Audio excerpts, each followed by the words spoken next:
काय ती तत्परता, वा रे महाराष्ट्र सरकार. नवी मुंबई नेरूळ येथे छत्रपती शिवाजी महाराजांचं गेली 4 महिने धुळकात असलेलं स्मारक खुलं केलं म्हणून अमितजी ठाकरे यांच्यावर तात्काळ गुन्हा दाखल होतो आणि 2 दिवसात त्यांना नोटीस पाठवली जाते.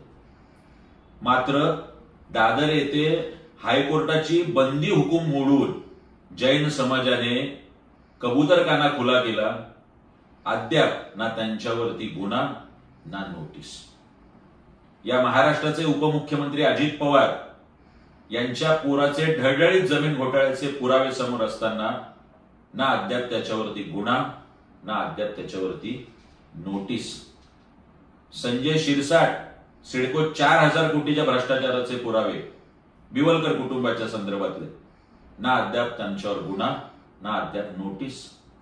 शिक्षण संस्थेसाठी 200 कोटीचा भूखंड 3 कोटीत घेणारे मंत्री प्रताप सरनाईक, ना अद्याप त्यांच्यावर गुन्हा ना नोटीस. जैन समाजाची पुण्यामधली जागा मुरलीधर मोहोळ केंद्रीय मंत्री, ना त्यांच्यावर अद्याप गुन्हा ना नोटीस. वा रे, खूप अभिनंदन महाराष्ट्र सरकारचं. राज्यातील मायबाप जनता, आता तूच बघ, उघडा डोळे आणि बघा.